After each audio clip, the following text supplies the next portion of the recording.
As we reported, the man who attacked House Speaker Nancy Pelosi's husband, Paul, in his home on Friday is facing federal criminal charges. The suspect has been charged with one count of assault of the immediate family member of a U.S. official, in this case, Speaker Pelosi, in retaliation for that official's duties, and one count of attempted kidnapping of a U.S. official. Now, that's in addition to a host of charges filed locally by the San Francisco District Attorney, including attempted murder, assault with a deadly weapon, and elder abuse. Lisa Desjardins has an update on what we know and on the flood of disinformation being spread on the right. Out of San Francisco, alarming details of the assault on Speaker Pelosi's family. In an affidavit, FBI agents testify that suspect David DePape brought zip ties, tape, and rope with him, and that his plan was to tie up Speaker Pelosi and break her kneecaps if she didn't answer questions the way he wanted. Further, the filing says he broke a glass panel to enter her home and woke up Paul Pelosi in his bed. Officers say DePape compared himself to the Founding Fathers and said he was fighting Pelosi as the leader of the Democrats. In the lead up to the attack, DePape trafficked in right-wing conspiracies online, including posts related to QAnon and attacking the legitimacy of the 2020 election. Now, powerful figures like Elon Musk, the new owner of Twitter, are adding new layers of untethered conspiracy targeting Pelosi. This weekend, Musk tweeted, "There's a tiny possibility there might be more to this story than meets the eye." He later deleted that post. But in it, Musk linked to a discredited right-wing article theorizing with no evidence that the assault was actually a drunk dispute with a male sex worker. That baseless conspiracy was echoed by Republican House member Representative Clay Higgins of Louisiana in a barely veiled tweet about drugs and nudity, which he later deleted. Texas Senator Ted Cruz proclaimed as truth a conspiracy-raising post saying no one will ever know what happened in the attack, but it was not right-wing violence. And there was this. Before the attack, Republican Congressman Tom Emmer had tweeted video of himself at a firing range, and he had tweeted, quote, "Let's fire Pelosi." Emmer, who heads the Republican efforts to retake the House, kept that video and tweet up even after the attack. And while he condemned the violence, Emmer defended his original message yesterday to CBS News. You're shooting a gun. Our viewers just saw it. Yeah, right. Hashtag fire Pelosi. Exercising our Second Amendment rights, having That's not fun. a debate about. Meantime, the top House Republican in the country, Kevin McCarthy, did condemn the attack outright on Fox News this weekend. Well, let me be perfectly clear. Violence or threat of violence has no place in our society. And what happened to Paul Pelosi is wrong. But he has not yet sent out a single tweet or issued a public written statement on the assault.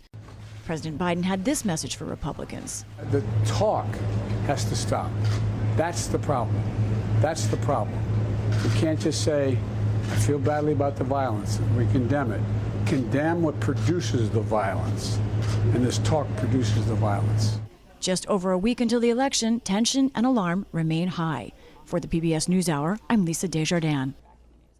For more on all this, I'm joined by an expert in online misinformation, the research director at Harvard Shorenstein Center, Joan Donovan. She also is author of the new book, Meme Wars, the untold story of the online battles upending democracy in America.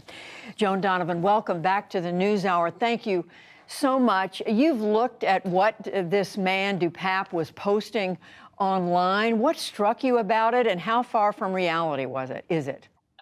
So it's very far from reality, but is not unlike much of the content that we watch as researchers of the internet. So he seems to be progressing along in a pattern with his blog posts that follows essentially most of the popular conspiracies that are proliferating across social media. And what's unique about a situation like this is someone like him does believe that he is spreading true and correct information. He believes that he's getting the real news and doing his own research.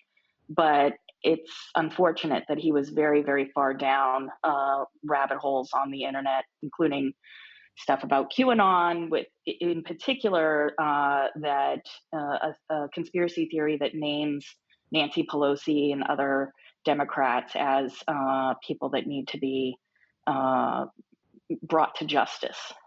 And what's an example of something that is central to that set of beliefs? Essentially, without making it seem too absurd, they draw on a theory of the deep state and essentially thinking that Trump was out there trying to govern as best he could, but the government is really run by this shadowy group of cabal type globalists. So these are all dog whistles, of course, for anti-Semitism. And in that, they believed, even far back with Drain the Swamp, they believed that Trump was almost a Christ-like figure that was going to rid the government, the US government, of these deep state figures, Nancy Pelosi, Hillary Clinton, and Bill Clinton playing central roles in this conspiracy theory. And we know this kind of material is now more widely spread than ever. What is the evidence that you have of the number of people who are willing to turn this into some kind of action against the people here? So at the Shorenstein Center, we've been researching this concept that we're really trying to get our heads around, which we're calling networked incitement. So we're looking at, well, to what degree are people being mobilized to do something different with their time and energy in politics? And so we've looked at a lot of the affidavits and the statements made by those arrested during the January 6th riots. And it's very clear that people feel as if the democracy is being lost, that there is no legal recourse, and that only they can stop what's coming. And so, unfortunately, the internet is paradoxical in the sense that it does mobilize people. We know that from back during Occupy and the Indignados movement in Spain and whatnot. Like we don't have to prove that the internet convinces people to join mass movements. What's hard about this is that people are being mobilized by lies and disinformation, and they believe it, and it's coming straight from some of our political leaders and even from some of the world's richest or most well-connected celebrities. As in whom? Elon Musk has really stepped in it here, and we're a few days out from major midterm elections. Brazil just had their elections, and we have the richest man in the world in control of the most important influential network platform that the internet has really ever seen, and he is setting media narratives in ways that are at best unhelpful and at worst really damaging. Do you see anything in history that tells you there is a way out of this, that this kind of spreading of lies can be handled, can be done away with?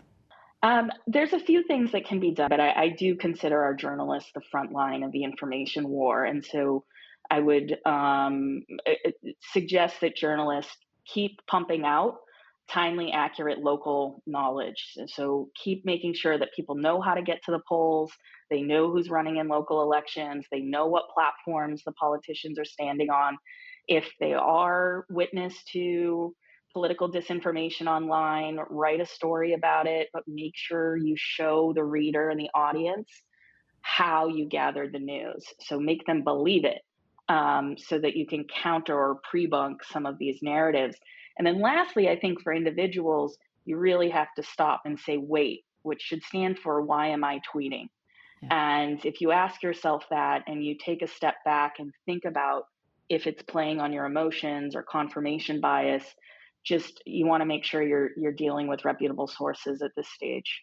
Well, Joan Donovan, I know you will continue to follow this. We're certainly going to continue to report on it. Thank you very much. Joan Donovan at the Shorenstein Center at Harvard. Thank you.